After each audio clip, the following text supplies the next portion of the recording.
pada saat saya kuliah waktu itu, S1 saya di Malaysia waktu itu, saya mulai usaha tuh jualan jaket kampus waktu itu.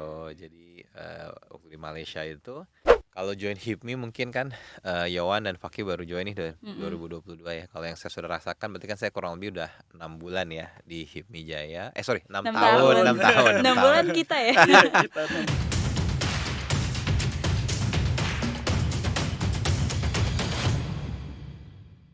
Halo semuanya, kembali lagi di Kibi. Key business to everyone.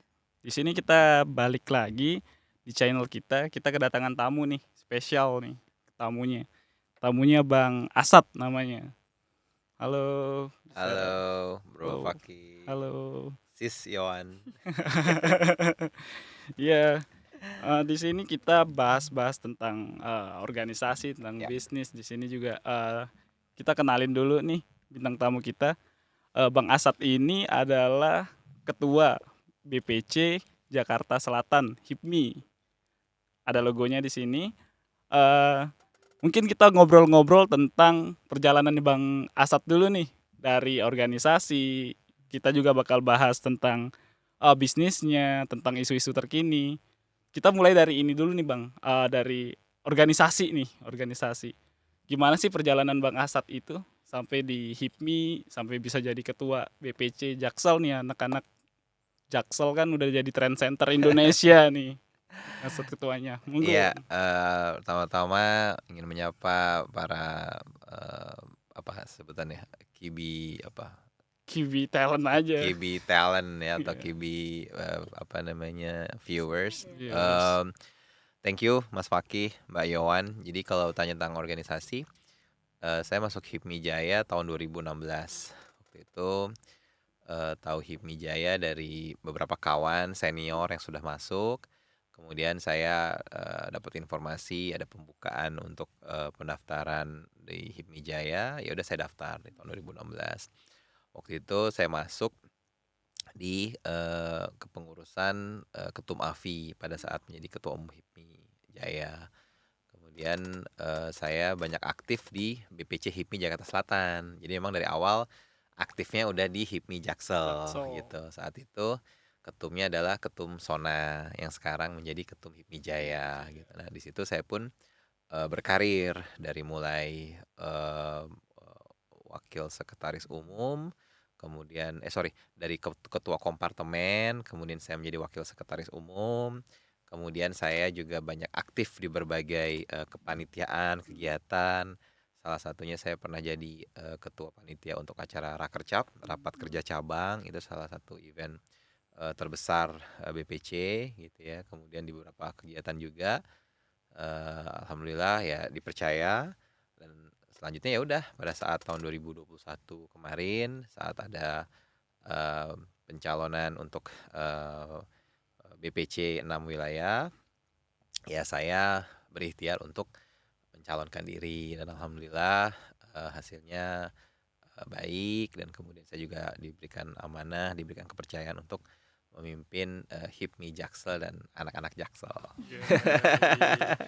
Bener banget nih, apalagi Jaksel bener-bener jadi tren kan Bang Ya. di Indonesia. Abang jadi ketuanya nih Bang Asad nih. Luar biasa.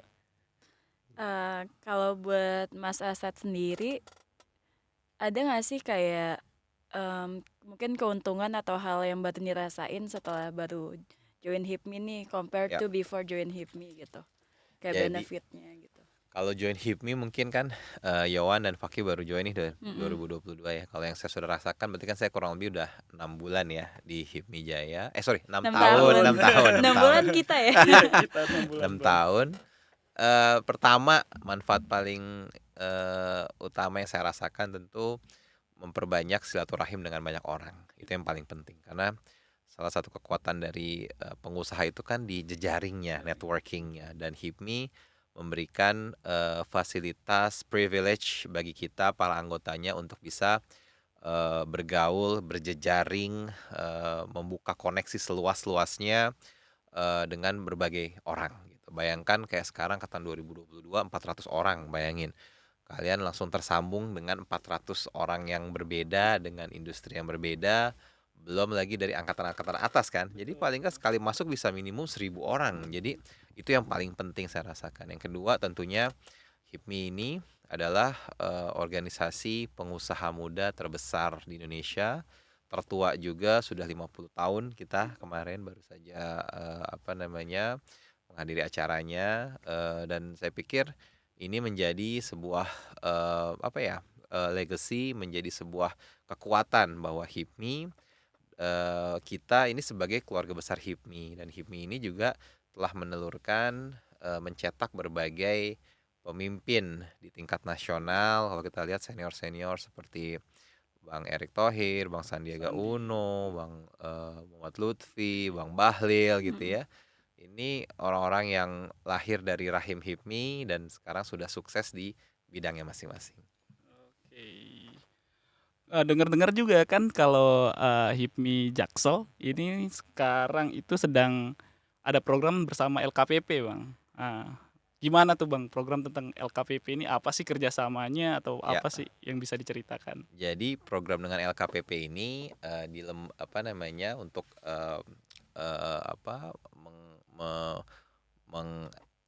mengelaborate atau melihat berbagai macam potensi yang dimiliki oleh anak-anak Jaksel, karena LKPP ini kan fokusnya di bagaimana kita bisa menyediakan untuk barang dan jasa ya, pengadaan. Jadi kami di HIPMI Jaksel ingin membuka kesempatan seluas-luasnya bagi anak-anak HIPMI Jaksel dan juga HIPMI Jaya pada umumnya, bagaimana para pengusaha muda ini dengan produknya masing-masing bisa memperluas marketnya gitu. Kayak contoh misalkan Fakih dan Yohan punya produk batik gitu. Kalau dijual hanya di sekitar temennya ya sekitar itu aja Iya, gitu kan. linknya Tapi cuma itu pada aja. saat masuk ke sebuah sistem dan sistem itu diakses oleh semua kementerian, semua lembaga di negara ini, maka akses marketnya itu kan berkembang luas gitu. Bisa jadi batik yang tadinya hanya disuplai ke beberapa tempat bisa sampai puluhan tempat, ratusan tempat gitu. Jadi fokusnya adalah bagaimana kita memperluas akses market bagi teman-teman. Yang kedua, tentu kita ingin meningkatkan kualitas produk dan juga jasa dari teman-teman gitu. Dalam artian saat teman-teman nanti sudah dipercaya untuk masuk ke berbagai instansi, kemudian kementerian, mau nggak mau kan kualitas produk pasti akan dijaga.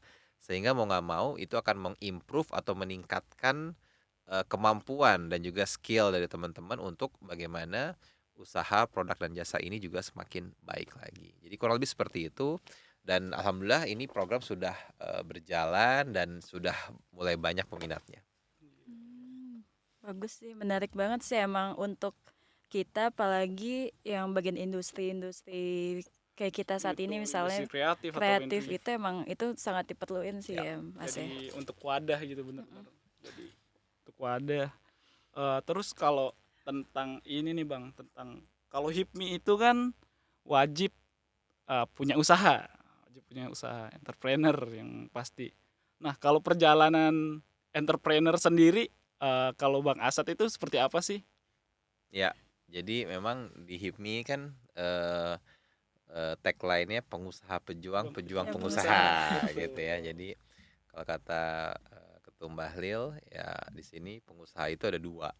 Ada yang by nasab, Tetap ada yang by nasib, nasib gitu. betul. Kalau saya nih yang bagian by nasib. Jadi Nasib, sorry, oke. by nasib ya betul. Jadi berusaha sendiri. Jadi dari pada saat saya kuliah waktu itu, S1 saya di Malaysia waktu itu, saya mulai usaha tuh jualan jaket kampus waktu itu. Oke. Jadi waktu di Malaysia itu jaket kampusnya kualitasnya nggak terlalu bagus tapi harganya mahal. Nah Oh, waktu itu kan lagi zaman distro-distro oke. semua segala macam gitu kan. Nah, akhirnya saya punya ide bagaimana membuat jaket kampus yang kualitasnya bagus tapi harganya juga Terjangkau. affordable, terjangkau. Dan alhamdulillah dari situ banyak dapet ini nih, banyak dapet orderan hampir 100 jaket waktu itu saya ingat saya, dan waktu itu saya dapat uang kurang lebih sekitar 5-6 juta keuntungan ya, keuntungannya. Dan ya waktu itu uang 5 juta yang paling nikmat lah yang pernah saya dapetin karena pertama kali dari mulai bisnis. Betul. Wah, luar biasa.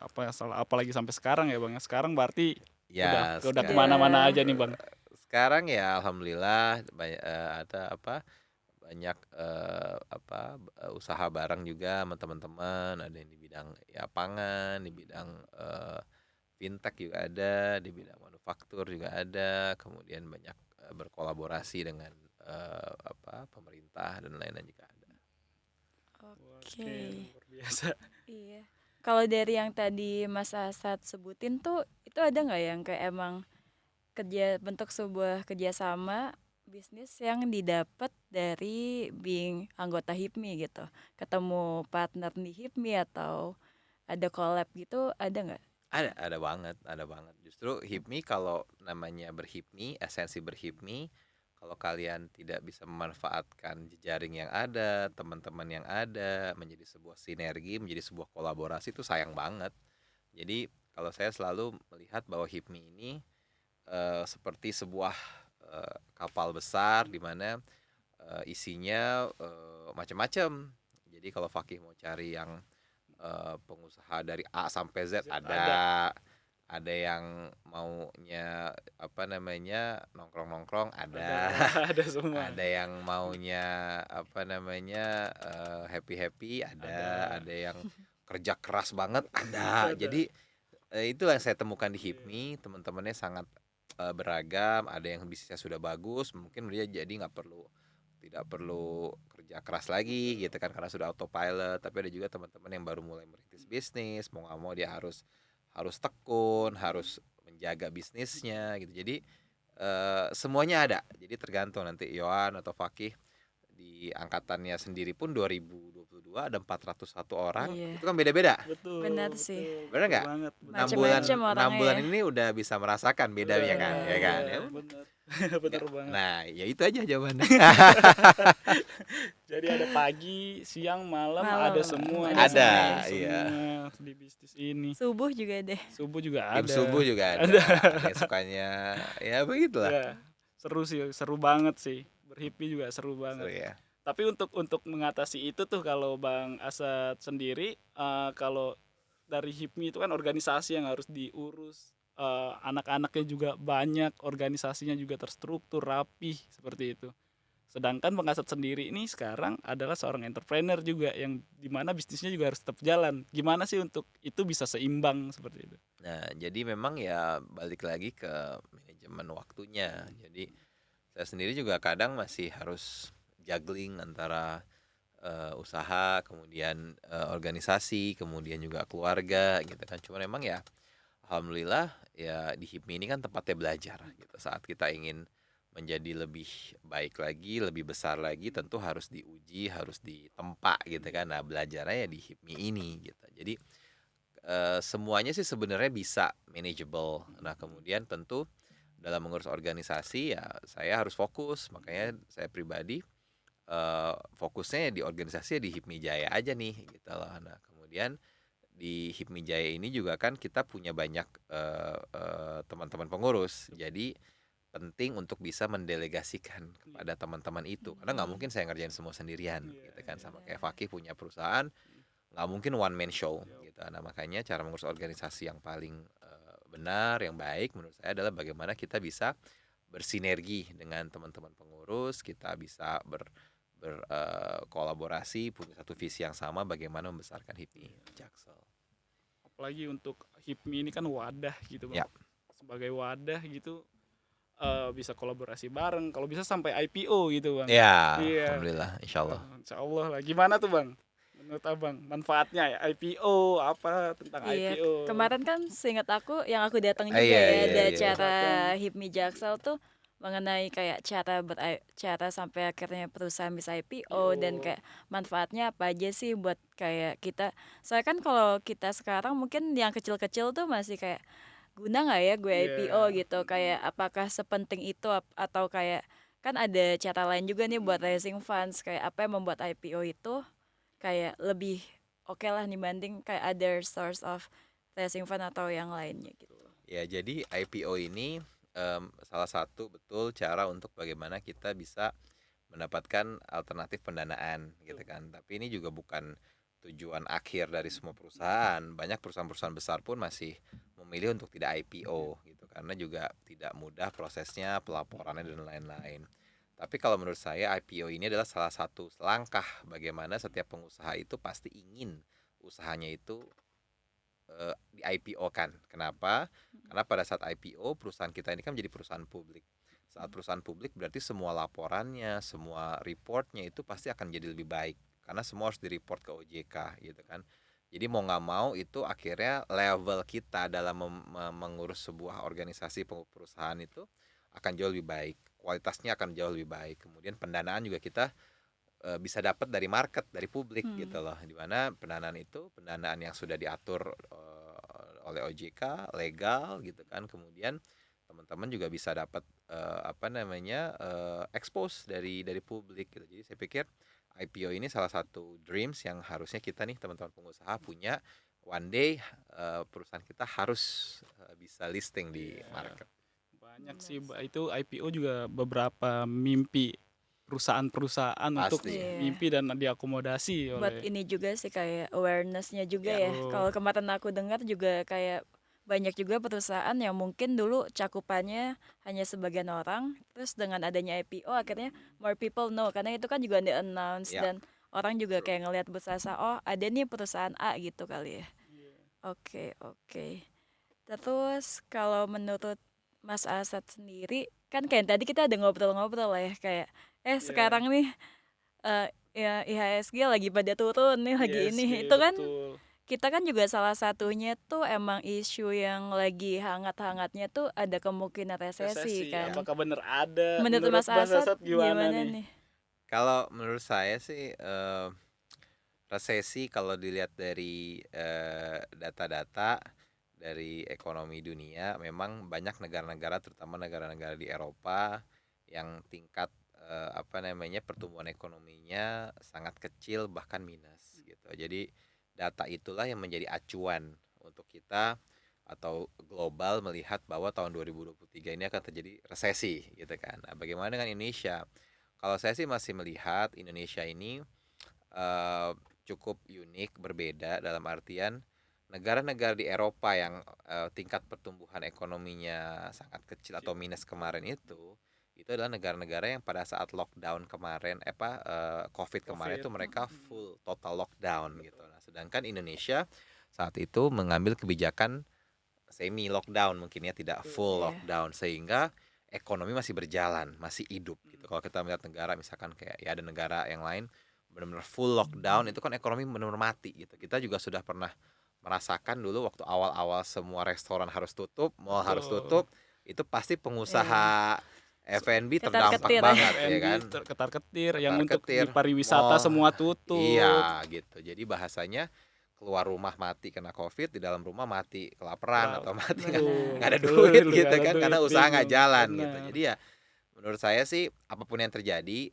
kita harus siap gitu. Jadi ini bukan soal resesi atau enggak tapi sama aja kayak kita mengalami bisnis, menghadapi dinamika bisnis, mau kondisi ekonomi lagi bagus tapi kalau kita nggak bisa menghandle bisnis dengan baik kan drop juga. Betul. Indian seperti itu. Jadi kalau resesi saya pikir bukan hal yang perlu ditakutkan, yang penting bagaimana kita mempersiapkan diri dengan sebaik-baiknya. Oke. Untuk mempersiapkan dirinya tuh gimana tuh Mas? Ada tips nggak buat kita yang Supaya kayak bisa tetap pengusaha sustain muda gitu ada ya. nggak kayak yang harus kita persiapin nih? Kira-kira apa aja gitu? Apa ya? Mungkin kalau teman-teman pengusaha bisa siapin tentu dari ada istilah cash is king ya. Jadi banyak penasihat keuangan bilang kalau punya aset atau kalau punya ini yang nggak kepake mending dijualin, tabungin cash gitu karena cash is king gitu. Cash itu sangat penting, dibutuhkan, everybody needs cash gitu kan. Jadi ya menurut saya itu yang pertama. Yang kedua tentu fundamental bisnis diperbaiki, kualitas produk bisnis diperbaiki sehingga mau resesi pun ya kalau kita jual produk yang memang diinginkan oleh market, oleh pasar yang dibutuhkan, mau nggak mau mereka akan beli gitu. Contoh misalkan misalkan makanan. Ya makan mau ya sampai mati juga pasti akan butuh gitu. Mau resesi, mau COVID, mau ada gempa bumi, perang pun tetap butuh makan gitu. Betul. Nah, gitu. Jadi ya hal-hal seperti itulah yang mungkin harus dipersiapkan. Kalau Oke, tentang oke. financial independence, Ya. menurut Bang Asad seperti apa tuh pandangannya?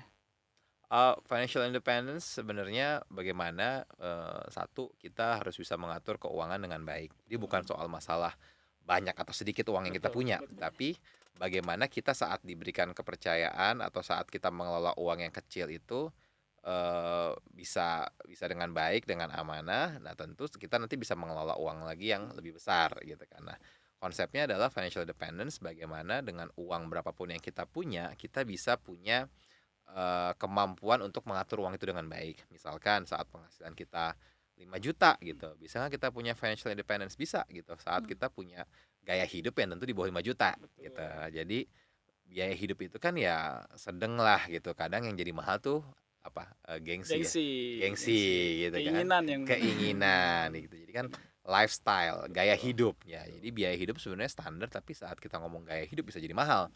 Kayak makan itu sebenarnya kan standar berapa sih kita makan? 30.000 ya, 50.000 30.000, ya. makan juga tetap satu piring. Satu piring Iya. 50.000, Iya. 50.000 udah oke dong. 50.000 menurut aku Iya. 50.000 oke ya, 50.000 sampai 70, nggak harus 100.000. Tapi saat kita mau makannya tiap hari, mungkin mau makannya steak, Iya. sushi gitu kan, ya udah 300.000, 500.000, Betul. akhirnya sebulan 300.000 kali 30, 10 juta. 10 Iya. juta cuma makan ya, Cuma belum yang makan. lain ya. Bayangin. Betul. Bayangin kalau kita cuma bisa 50.000 kali 30 hari 1,5 juta. Bedanya hampir berapa? 7 kali lipat gitu. Jadi Iya. seperti itu. Wah, luar Benar. biasa. Luar biasa banget sih. Kalau Oke. kalau ini nih di saat ini nih, Ya.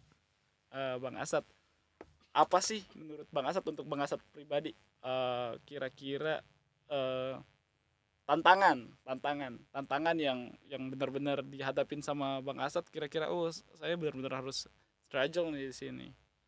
Eee, Tantangan apa ya, ya tentu di dunia usaha saya Mm. juga masih masih berjuang, masih masih terus membangun bisnis menjadi lebih baik lagi. Di sisi organisasi tentunya bagaimana organisasi HIPMI Jaksel ini, bisa memberikan manfaat bagi banyak orang, dan tentunya mensupport, HIPMI Jaya, Ketum Sona untuk terus, berkontribusi, terus berkarya gitu, bagaimana bisa menyelesaikan 3 tahun ini dengan baik dan paripurna dengan baik gitu. Kemudian kalau di keluarga ya tentu tantangannya gimana bisa membangun keluarga yang sakinah, mawaddah dan warahmah. Ya itu. Iya, Itu Yohan. Iya. iya, Yohan ini lagi mikir nih Ini kayaknya dia. mikir apa dia? Mikir nih. Enggak, jadi kan kita ngomongin tentang cash is king, terus financial independence juga kan. Kalau menurut Mas Asad sendiri, sebenarnya tuh dana darurat tuh perlu banget nggak sih buat kita semua? Karena kan mungkin itu juga salah satu cara untuk menghadapi Betul. resesi, atau ada pandangan lainkah mengenai dana darurat ini? Seberapa pentingkah ini buat Ya, kita gitu? aku rasa penting, maksudnya bukan aku rasa, penting sih, itu penting. Tentu ya sama semua ya, mau di perusahaan, mau di keluarga, Semuanya itu. semua mau di Betul, pribadi. betul, betul. Kalau dompet kosong kan udah pasti nggak mungkin. Iya. Tapi kadang di dompet ada yang tempat buat naruh duit 100.000, ada yang di slip-slip itu Iya, yang iya, 30.000 iya, misalkan gitu, iya. 50.000 gitu kan. Iya. Jadi ya dana darurat itu penting. Nah, itu lagi balik lagi itu bagaimana kita bisa mengatur cash flow tadi dengan baik. Saat kita punya uang 5 juta, jangan semua dihabisin buat makan. Tapi mungkin makan 1 juta, kemudian buat keperluan sekolah 1 juta, untuk hidup, biaya hidup 1 juta, 500.000-nya ada uang darurat, 1 jutanya buat di apa, simpan atau disedekahin. Jadi ya itu bagaimana kita bisa mengelola apa yang kita miliki itu dengan baik gitu. Oke, oke, benar sih. Itu yang Bener buat banget. anak muda ya. Iya, ini Karena sekarang kan emang kalau kita lihat tuh lifestyle-nya gila-gilaan, iya, tapi pasti iya. lihat kayak tabungannya sebenarnya nggak ada dana Iya, darurat gitu. Kayak ya iya. udah, kalau gue, saya kan sekarang juga, ya nggak semua orang kan pengusaha ya. Ya, Ada juga orang yang kayak karyawan gitu. Dan Betul. sekarang kan tingkat layoff tuh lagi tinggi-tingginya ya. benar, tinggi banget, tinggi banget. Dan kita nggak tahu kayak tiba-tiba besok udah ada surat kamu di layoff Iya, gitu. Kalau iya. misalnya nggak ada dana darurat kan kayaknya emang Betul, setuju. ya gimana mau hidup gitu kan. Kayak at least tuh setahu aku 3 bulan pengeluaran atau 6 bulan pengeluaran itu ya. Ya minimum Kayak mungkin kita 3 sampai 6 minimum bulan deh segitu untuk biaya hidupnya harus ada. Iya. buat ada lah di saving account Apalagi kita. untuk anak-anak muda gitu yang baru mulai bisnis, kadang kan apa namanya, beli sesuatu atau menggunakan sesuatu kan bukan by kebutuhan, apalagi Ya, by keinginan lebih ke seperti keinginan. itu. Kalau dari Bang Asad, apa nih, ada ini nggak sih, apa namanya, pesan-pesan nih buat kita nih yang masih muda. Kita sama-sama muda nih, Bang Asad juga masih muda banget gitu. Pesannya apa ya? Ya tentu sebagai seorang pengusaha, em, dari segi usaha sendiri kan kita harus selalu kreatif dan inovatif. Bagaimana usaha-usaha kita ini bisa bisa terus berkembang, menghasilkan cuan dan memberikan manfaat. Itu yang pertama. Yang kedua tentu dari segi diri kita sendiri, kita harus mengupgrade diri kita, pribadi kita. Dari mulai keilmuan, dari mulai apa namanya, sikapnya, karakternya, mentalnya gitu kan, sehingga kita bisa mempersiapkan diri dengan baik apapun kondisinya gitu. Karena yang namanya kejadian itu nggak ngetok pintu dulu, kadang tiba-tiba blok aja langsung kayak covid langsung. Nggak ada yang ada tahu ya. nggak ada yang tahu. Tapi di setiap krisis itu pasti ada solusi, ada opportunity Justru gitu. malah kadang ada juga celahnya. Iya, Iya, opportunity-nya itu sih. gitu. Luar biasa sih kita Tadi ya. iya, pembahasannya. Banyak belajar Iya, ya. banyak belajar Masya Allah, pembahasannya. Masya Allah. Pembahasannya walaupun singkat tapi semuanya itu penting untuk kita semua gitu Iya. loh. Untuk apalagi pengusaha-pengusaha, untuk orang-orang yang di sini yang berhipmi, Yang belum masuk HIPMI, yang yang mau belum masuk HIPMI, HIPMI juga jadi supaya bisa tahu, dengar ya, iya bisa kayak dengar. manfaat-manfaatnya. Terus kita juga sebenarnya nggak cuma organisasi yang mungkin kalau dari luar tuh banyak yang ngirain kayak party doang. Padahal kan enggak ya, kayak kita juga banyak acara kayak tadi IPO, terus Ya, yang kayak LKPP tadi LKPP, dan lain-lain. acara-acara peduli, kita semuanya Iya. ada di Sama HIPMI, networking sih, networking. itu kayak emang yang paling most important. Makanya kayak kita sekarang juga bisa ngundang Mas Asad kan Mas juga salah Asad, satunya betul, salah satu dari pentolan networking nih, itu. Iya. betul. Susah Makasih, nih susah. waktunya. Susah banget Walah, waktunya enggak. sama Bang Asad. Oke, mungkin di sini dulu pembahasan kita pada hari ini. Terima kasih banyak loh Aku yang Makasih makasih. banyak Mas untuk Asad. Bang Asad, untuk Aku yang ilmunya, makasih. untuk sharing-sharingnya. Siap, Semoga makin sukses, Amin, semoga amin, amin. semoga Iya. kita juga bisa membantu nih Iya. visi misinya yang tadi itu menjadi wadah banget, menjadi solusi. Sukses selalu. Baik dari buat bisnisnya, keluarganya, dan Keluarga. juga buat organisasinya Amin, nih. amin, HIPMI amin. Jakselnya juga jadi the best lah nanti. Iya. Amin, Doing the amin. best. Mohon supportnya. Oke, thank you. Nanti kembali lagi bersama kita. Stay tune.